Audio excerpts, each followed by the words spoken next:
இந்த திமுக அரசு திமுக கட்சியை யூஸ் பண்ணாமல் மக்களால் தேர்ந்தெடுக்கப்பட்ட அரசை வச்சு தமிழக வெற்றி கழகத்தை எப்படி முடக்க முடியும், எங்கள் தலைவரை எப்படி முடக்க முடியும், எங்களுடைய பிரச்சாரத்தை எப்படி முடக்க முடியும். நேற்று கூட எங்கள் மாவட்ட செயலர் அரெஸ்ட்டு, 3 மாவட்ட செயலர் அரெஸ்ட் பண்ணுறாங்க.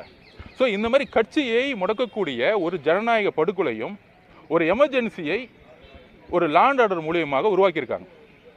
ஸோ இந்த ஒரு பதிவோடு தான் தலைவர் அவர்களுடைய அறிவுறுத்தலில் இம்மீடியட்டாக டெல்லிக்கு கிளம்பணும், 1ஆம் தேதி கிளம்பணும்.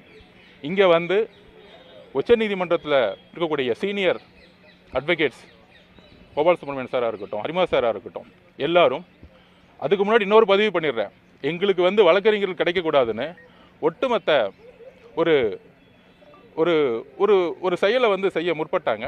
ஆனால் நாங்கள் எல்லா சீனியர் அட்வொகேட்ஸ்கிட்டையும் முறையாக எங்களுடைய நியாயத்தையும் எங்களுடைய நீதியையும் பதிவு செஞ்ச பிறகு, குறிப்பாக சென்னை உயர்நீதிமன்றத்துடைய அந்த ஜட்ஜ்மெண்ட்டுக்கு எதிராக நாங்கள் வந்து உச்சநீதிமன்றத்தை அணுகணும். அதில் காலையில் கூட நிறைய ரூமர்ஸ், தமிழக வெற்றி கழகம் வந்து பெட்டிஷன்ஸ் வந்து தப்பாக ஃபைல் பண்ணியிருக்காங்க, மனுதாரர் இல்லைன்னு. தமிழக வெற்றி கழகத்துடைய ஒரே பெட்டிஷன் தலைவர் அவர்களுடைய தலைமையில் அறிவுறுத்தின் பேரையில் பெட்டிஷனை ஃபைல் பண்ணோம். பெட்டிஷனுடைய நேம் ஆதவ அர்ஜுனா, நான் மட்டும்தான். தமிழக வெற்றி கழகத்தின் சார்பாக வேறு எந்த பெட்டிஷனும் ஃபைல் பண்ணல. அதை நான் வந்து பதிவு பண்ணிக்கிறேன். ஏன்னா வந்து நாங்கள் எங்களுடைய அமைதி இந்த தீர்ப்புக்கு அப்புறம் 41 எங்களுடைய குடும்ப உறவுகளுக்கு ஒரு நீதி கிடைக்கணும், ஒரு ஜஸ்டிஸ் வேணும்.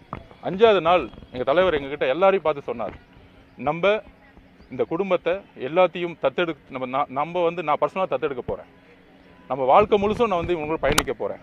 இந்த உறவுகள் வந்து ஏதோ வந்து நம்ம காசு கொடுத்தோங்கிறது இல்லாமல் அவங்களுடைய வாழ்க்கையோட தேவைக்கு எல்லாமே ஏதோ வந்து முத நாள் போயிட்டு மலர் வலை வச்சுட்டு போகிறது வந்து எங்கள் தலைமையோ தமிழக வெற்றி கழகமும் கிடையாது. வாழ்க்கை முழுதும் அவருக்கு தேவையான ஒரு பயணத்தை நாங்கள் உருவாக்குறோம். அதோடு இந்த இறப்புக்கு ஒரு நியாயம் கிடைக்கணும். 100% இதில் ஒரு சதித்திட்டம் இருக்குது, இதை நாங்கள் நம்புகிறோம். ஆனால் அதை குற்றச்சாட்டாக சொல்லாமல் முறையாக நீதித்துறையை நாங்கள் அணுகணும்னு நினச்சோம். மீடியாவில் பேசுகிறதோ, ஏன்னா ஒட்டுமொத்த காவல்துறையும் ஒட்டுமொத்த அரசும் எங்களுக்கு எதிராக இருக்கும் பொழுது நாங்கள் வந்து அந்த ஒரு வாரம் நீங்கள் பார்த்துருப்பீங்க, மீடியா ட்ரையலே பண்ணாங்க, நாங்கள் தான் குற்றவாளிங்கிறத மீடியா ட்ரையலே பண்ணாங்க. ஸோ அந்த அளவுக்கு நாங்கள் பொறுமையாக சட்ட ரீதியாக இன்றைக்கு சென்னை உயர்நீதிமன்றத்துடைய ஜட்ஜ்மெண்ட் வந்து எந்த அளவுக்கு தவறுங்கிறது இன்னைக்கு உச்சநீதிமன்றம் பதிவு பண்ணியிருக்கு. எக்ஸ்பர்ட் ஆர்டர் எங்ககிட்ட எந்த விதமான, அதாவது மீடியாக்கிட்டையும் பேச முடியல, காவல்துறையும் அணுக முடியல. அதே நேரத்தில் அந்த ஒரு வாரம் வெக்கேஷன் கோர்ட்டுனால உயர்நீதிமன்றம் அணுக முடியல. அப்போ உச்சநீதிமன்றத்தை நாங்கள் அணுகும் பொழுது எந்த